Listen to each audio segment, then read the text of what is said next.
दोस्तों नमस्कार। कैसे हैं आप लोग। उम्मीद है आप लोग सकुशल और स्वस्थ होंगे। एक क्लासेस के इस वीडियो में एक बार फिर आपका स्वागत है। आज इस वीडियो के माध्यम से दोस्तों हम आपके समक्ष पॉलिटी के चैप्टर प्रस्तावना से संबंधित कुछ क्वेश्चंस को डिस्कस करेंगे और ये पॉलिटी की क्विज नंबर 3 है। इससे पहले हमने पॉलिटी की क्विज नंबर 1 व पॉलिटी की क्विज नंबर 2 आपको दे चुके हैं और आप आई बटन पर क्लिक करके उन क्विज को प्राप्त कर सकते हैं। तो दोस्तों आइए अब शुरू करते हैं पॉलिटी की क्विज नंबर 3 जो कि प्रस्तावना के चैप्टर से संबंधित है। इस क्विज के प्रश्न नंबर 1 को जानते हैं। पहला क्वेश्चन है, भारतीय संविधान की प्रस्तावना के संबंध में सत्य है। पहला, इसमें संविधान का सार होता है। दूसरा, प्रख्यात न्यायविद व संवैधानिक विशेषज्ञ N.A. पालकीवाला ने प्रस्तावना को संविधान का परिचय पत्र कहा है। तीसरा, पंडित नेहरू द्वारा बनाए गए एवं पेश किए गए उद्देश्य प्रस्ताव पर प्रस्तावना आधारित है। आइए इसे जानते हैं दोस्तों विकल्प क्या हैं। सही उत्तर का चयन करना है आपको, यानी सही विकल्प का। विकल्प ए केवल 1, विकल्प 2 केवल 2, सी 1 व 2 और डी 1 2 3 यानी सभी। तो इसमें दोस्तों प्रश्न का सही उत्तर जानते हैं। आइए, इस प्रश्न का सही उत्तर है दोस्तों विकल्प नंबर डी, यानी कि जो कथन हैं वो तीनों ही कथन सत्य हैं। जैसा कि आप लोग सभी जानते हैं दोस्तों, संविधान, आमुख या उद्देशिका, ये 3 नाम है प्रस्तावना के। ये संविधान का एक सार है और प्रख्यात न्यायविद संवैधानिक विशेषज्ञ N.A. पालकीवाला ने इसको संविधान का परिचय पत्र कहा है। पंडित नेहरू द्वारा जो उद्देश्य प्रस्ताव प्रस्तुत किया गया था संविधान सभा के समक्ष, वो उसी पर प्रस्तावना आधारित है। तो इस प्रकार दोस्तों सही उत्तर हुआ आपका डी, यानी कि सभी कथन सत्य हैं। आइए अब आगे बढ़ते हैं प्रश्न नंबर 2 की तरफ। प्रश्न 2 है, सर्वप्रथम किस देश के संविधान में प्रस्तावना को सम्मिलित किया गया है। पहला, A Canada, B America, C Australia और डी आयरलैंड। तो आप लोग देखें दोस्तों कौन सा इसमें वो देश है जिसने सर्वप्रथम प्रस्तावना को सम्मिलित किया है अपने संविधान में। आइए जानते हैं अब इसका सही उत्तर। दोस्तों इसका सही उत्तर होगा अमेरिका।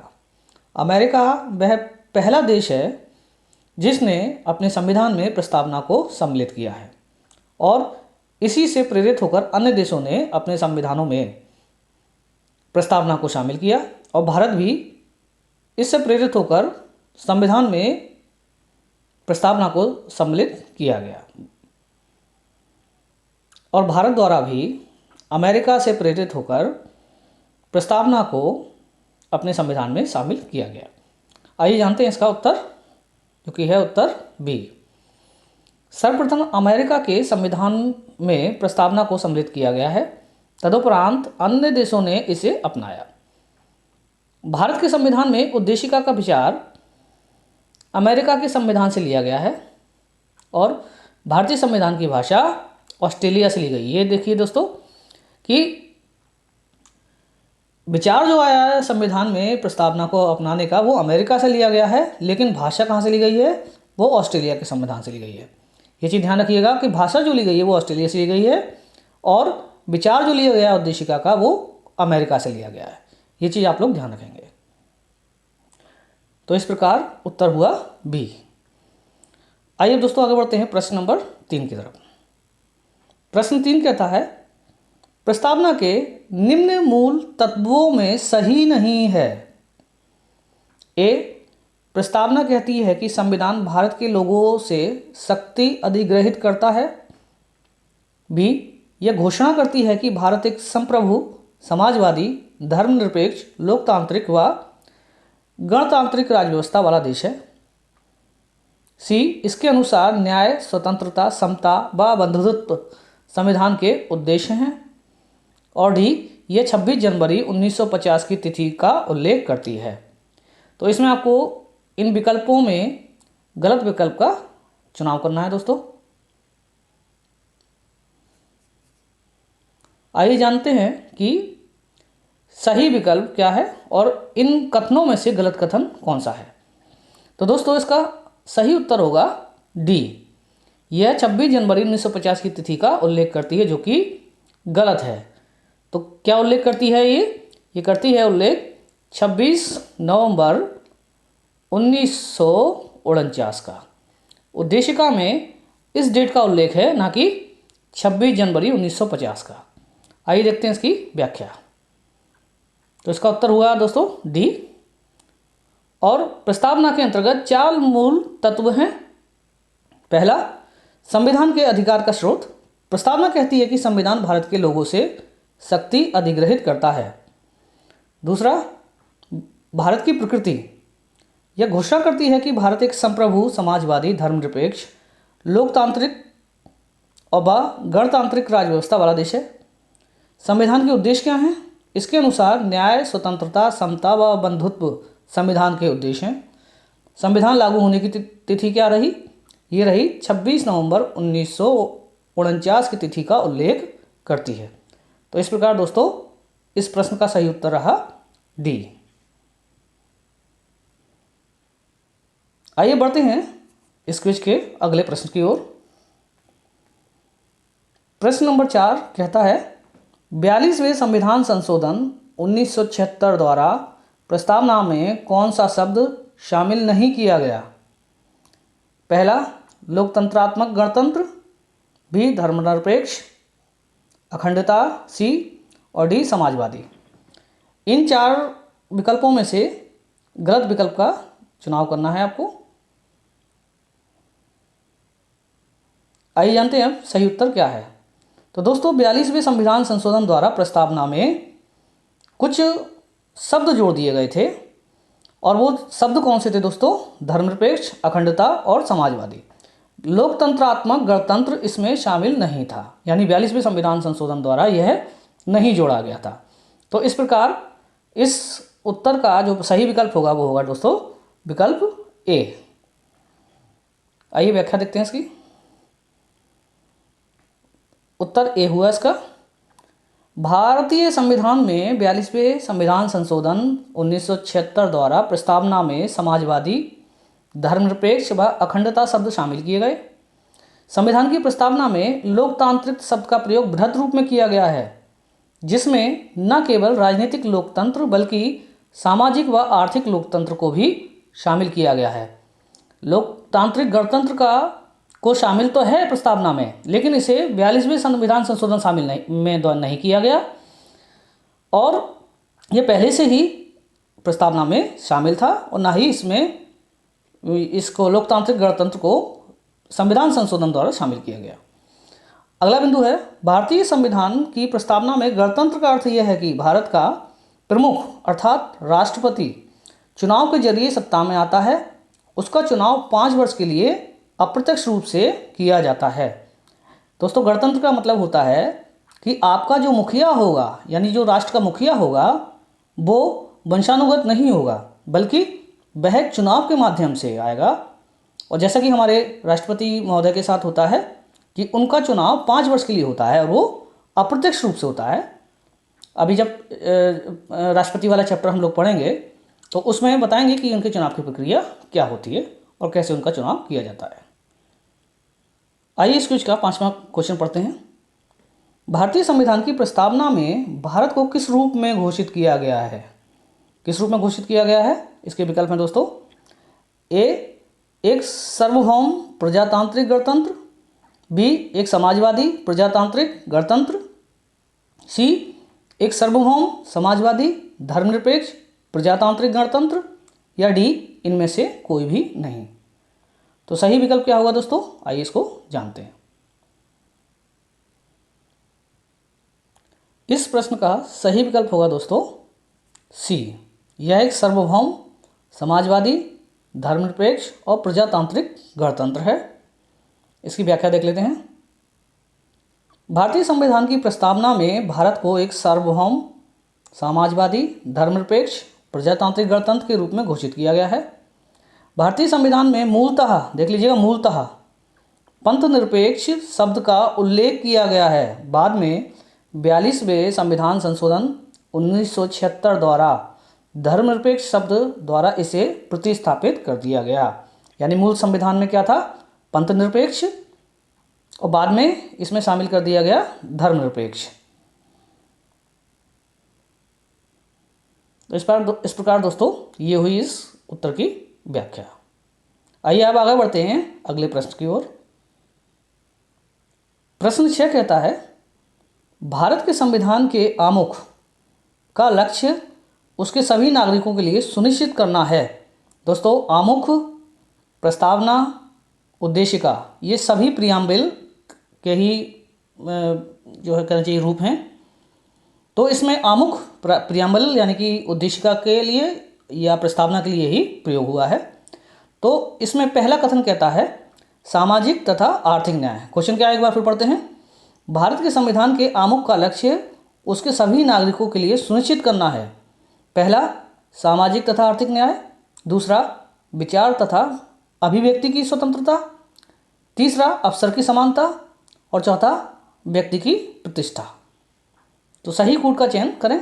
पहला है, ए कहता है 1 व 2, बी 1 2 व 3, सी 2 3 व 4 और डी 1 2 3 व 4। तो इसमें से सही कूट का चयन दोस्तों करना है।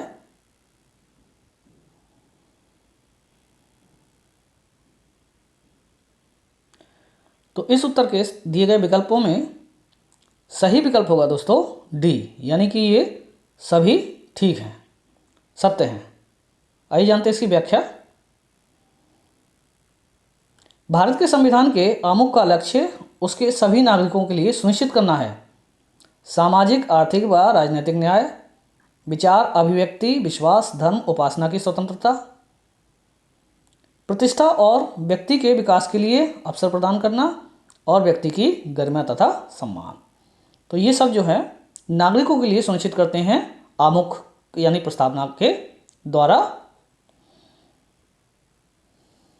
तो इस प्रकार इस प्रश्न का उत्तर हुआ डी। आइए बात करते हैं दोस्तों प्रश्न नंबर 7 की। प्रश्न 7 कहता है, भारत के संविधान की प्रस्तावना में कितने प्रकार की स्वतंत्रता, कितने प्रकार के न्याय व कितने प्रकार की समानता एवं भ्रातृत्व का उसी क्रम में उल्लेख मिलता है। ए कहता है 1 3 5 व 2, बी 4 3 3 1, सी 2 5 3 1 या डी 5 2 1 4। तो इसमें दोस्तों इस प्रश्न का उत्तर आपको देना है कि संख्या में देना है कि स्वतंत्रता कितने प्रकार की है, कितने प्रकार के न्याय हैं और कितने प्रकार की समानता और कितने प्रकार का भ्रातृत्व और उसी क्रम में जो है शामिल किया गया हो जो प्रस्तावना में मिलते हैं। तो आइए जानते हैं दोस्तों इसका सही उत्तर क्या है। इसका सही विकल्प होगा दोस्तों बी, यानी कि स्वतंत्रता 4 प्रकार की मिलती है, न्याय 3 प्रकार का, समानता भी 3 प्रकार की और भ्रातृत्व 1 प्रकार का। आइए जानते हैं इसकी व्याख्या। भारतीय संविधान की प्रस्तावना में उल्लेख है 4 प्रकार की स्वतंत्रता का, जो कि अभिव्यक्ति, विश्वास, धर्म व उपासना। 3 प्रकार का न्याय, सामाजिक, राजनीतिक व आर्थिक। 3 प्रकार की समानता, नागरिक समानता, राजनीतिक व आर्थिक समानता। और 1 प्रकार का भ्रातृत्व, यानी व्यक्ति का सम्मान के साथ साथ देश की अखंडता को इसमें ज़्यादा बल दिया गया है। तो इस प्रकार इस प्रश्न का उत्तर हुआ दोस्तों बी। आइए इस क्विज का जानते हैं दोस्तों। प्रश्न नंबर 8, प्रस्तावना के संबंध में सर्वोच्च न्यायालय द्वारा दिए गए फैसलों के संबंध में निम्न कथनों पर विचार करें। पहला, केशवानंद भारती मामले में सर्वोच्च न्यायालय ने उद्देशिका को संविधान का अंग नहीं माना है। दूसरा, बेरुगरी मामले में सर्वोच्च न्यायालय ने प्रस्तावना को भारतीय संविधान की मौलिक संरचना का भाग स्वीकार किया है। तो इसमें सही कूट का चुनाव करना है दोस्तों।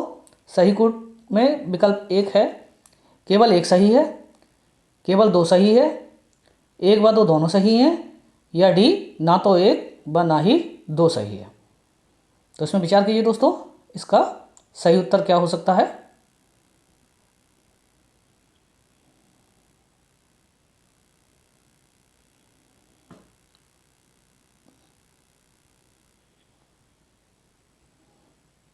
आइए दोस्तों जानते हैं हम इसका सही उत्तर। तो दोस्तों इसका जो सही उत्तर होगा यानी सही विकल्प होगा वो होगा विकल्प डी, ना तो एक व ना ही दो। यानी कि ये दोनों विकल्प जो हैं ये दोनों ही कथन गलत हैं। विकल्प होगा इसका डी। कैसे, आइए इसकी व्याख्या देखते हैं। व्याख्या में दोस्तों ये है कि केशवानंद भारती मामले में सर्वोच्च न्यायालय ने उद्देशिका को संविधान की मौलिक संरचना का भाग स्वीकार किया है, जबकि बेरुबरी मामले में इसको संविधान का अंग नहीं माना। ये दोनों ही उल्टे हो गए हैं। तो इसमें एक व दो दोनों ही सही नहीं है। व्याख्या दोस्तों इसकी कहती है, बेरुबरी मामले 1960 में सर्वोच्च न्यायालय ने उद्देशिका को संविधान का अंग नहीं माना है, जबकि केशवानंद भारती मामले में सर्वोच्च न्यायालय ने प्रस्तावना को भारतीय संविधान की मौलिक संरचना का भाग स्वीकार कर लिया था। तो इस प्रकार दोस्तों ये इसका उत्तर हुआ डी।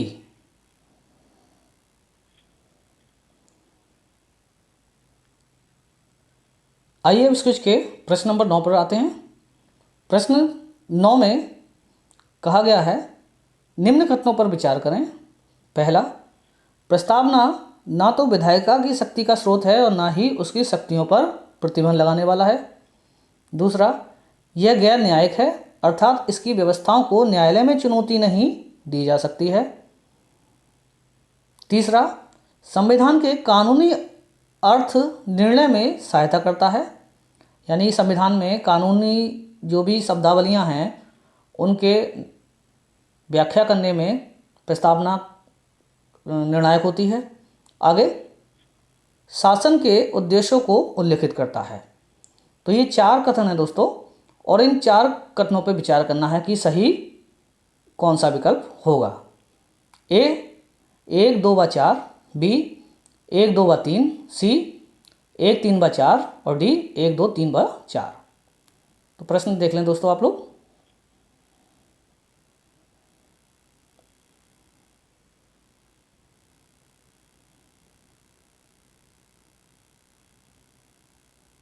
आइए जानते हैं अब इसका सही उत्तर क्या होगा।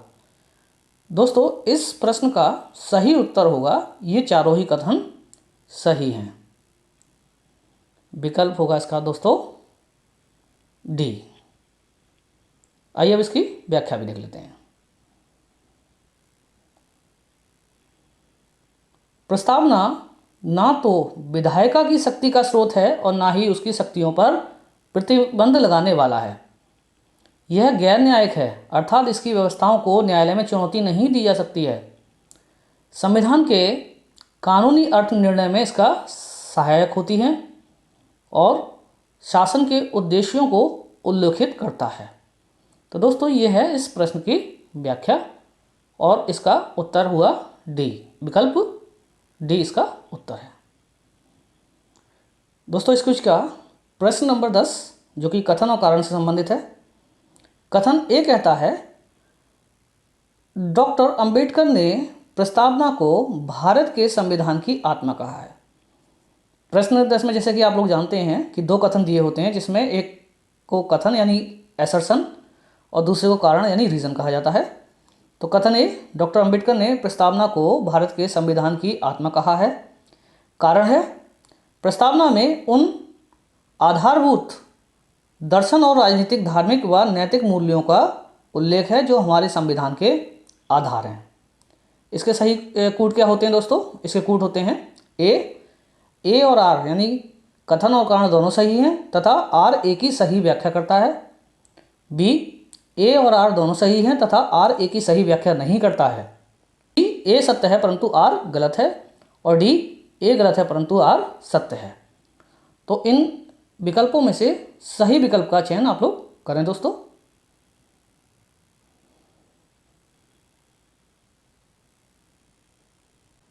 आइए अब जानते हैं प्रश्न नंबर 10 का सही विकल्प। सही उत्तर में दोस्तों अगर बात करें तो इस प्रश्न का कथन गलत है। यहाँ डॉक्टर अंबेडकर ने प्रस्तावना को भारत के संविधान की आत्मा नहीं कहा है, बल्कि इन्होंने भारत के संविधान की आत्मा किसको कहा है दोस्तों? इन्होंने संवैधानिक उपचार के अधिकार को भारत के संविधान की आत्मा कहा है, ये आप लोग ध्यान रखिए। और भारत के संविधान की आत्मा किसने कहा है इसको? वो कहा है दोस्तों पंडित ठाकुरदास भार्गव द्वारा। प्रस्तावना को संविधान सभा के एक सदस्य थे पंडित ठाकुरदास भार्गव, इन्होंने इसको यानी कि संविधान की आत्मा कहा है, ना कि डॉक्टर अंबेडकर द्वारा। डॉक्टर अंबेडकर ने संवैधानिक उपचारों के अधिकारों को संविधान की आत्मा और हृदय कहा है। प्रस्तावना में उस आधारभूत दर्शन और राजनीतिक, धार्मिक व नैतिक मूल्यों का उल्लेख है जो हमारे संविधान के आधार हैं। यह संविधान की नींव रखने वालों के सपने और अभिलाषाओं का परिलक्षण करती है। तो इस प्रकार दोस्तों प्रश्न नंबर 10 की हुई है व्याख्या। आइए दोस्तों पॉलिटी की क्विज नंबर 3 का अंतिम प्रश्न पर आते हैं। और प्रश्न नंबर 11 कहता है कि प्रस्तावना के संबंध में निम्न सूचियों को सुमेलित कीजिए। यहाँ 2 सूची दे रखी हैं दोस्तों, ये मैचिंग का प्रश्न है। एक तरफ कथन है और एक तरफ व्यक्तियों के नाम हैं जिन्होंने ये कथन कहे हैं। तो ए पर है कुंजी नोट। हालांकि इसमें दोस्तों एक आपको विकल्प मिल जाएगा पहले प्रश्न से संबंधित, तो उसमें आप आइडिया लगा सकते हैं। तो ए पर है कुंजी नोट, ये किसने कहा है? प्रस्तावना को। दूसरा, प्रस्तावना को लोकतांत्रिक गणराज्य का भविष्यफल किसने कहा है? तीसरा, प्रस्तावना को हमारे दीर्घकालिक सपनों का विचार किसने कहा है? और चौथा डी यानी संविधान की कुंजी प्रस्तावना को किसने कहा है? नाम है sir Alladi Krishnaswami Iyer, sir Ernest Barker, KM. Munshi ji, Pandit Thakurdas Bhargava. तो इसमें दोस्तों आपको मैचिंग करनी है और सही विकल्पों का चुनाव करना है। आइए दोस्तों मैचिंग करते हैं। कुंजी नोट प्रस्तावना को कहा गया है सर अर्नेस्ट वार्कर द्वारा। लोकतांत्रिक गणराज्य का भविष्यफल ये किसने कहा है दोस्तों? ये कहा है के.एम. मुंशी द्वारा। हमारे दीर्घकालिक सपनों का विचार ये कहा है दोस्तों सर अल्लादी कृष्ण स्वामी अय्यर द्वारा। और संविधान की कुंजी पंडित ठाकुरदास भार्गव, ये आपको पिछले प्रश्न में भी देखने को मिला होगा। तो इस प्रकार दोस्तों सही विकल्प हुआ आपका सी, कुंजी नोट सर अर्नेस्ट वार्कर, लोकतांत्रिक गणराज्य का भविष्यफल के.एम. मुंशी, हमारे दीर्घकालिक सपनों का विचार सर अल्लादी कृष्ण स्वामी अय्यर और संविधान की कुंजी पंडित ठाकुरदास भार्गव। तो दोस्तों इस प्रकार आज की क्विज का ये अंतिम प्रश्न था।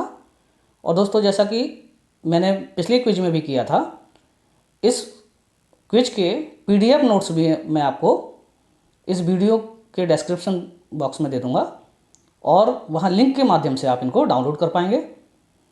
तो दोस्तों आज क्विज नंबर 3 पॉलिटी की यहीं समाप्त होती है और आगे इसके बाद में नागरिकता, मूल अधिकार और अन्य जो भी चैप्टर हैं पॉलिटी के, उनसे संबंधित क्विज में आपको देता रहूँगा। और आगे आने वाली क्विज जो भी होगी आपकी, उससे संबंधित जो भी आपको नोटिफिकेशन प्राप्त करने हैं दोस्तों, तो आपसे अनुरोध है कि कृपया इस चैनल को सब्सक्राइब कर लें। और अगर वीडियो अच्छा लगा हो या ये क्विज के प्रश्न अच्छे लगे हों तो कृपया वीडियो को लाइक कर दें। तो दोस्तों अब मिलते हैं अगले वीडियो में, तब तक के लिए आप सभी को नमस्कार और इस वीडियो को देखने के लिए आपका धन्यवाद।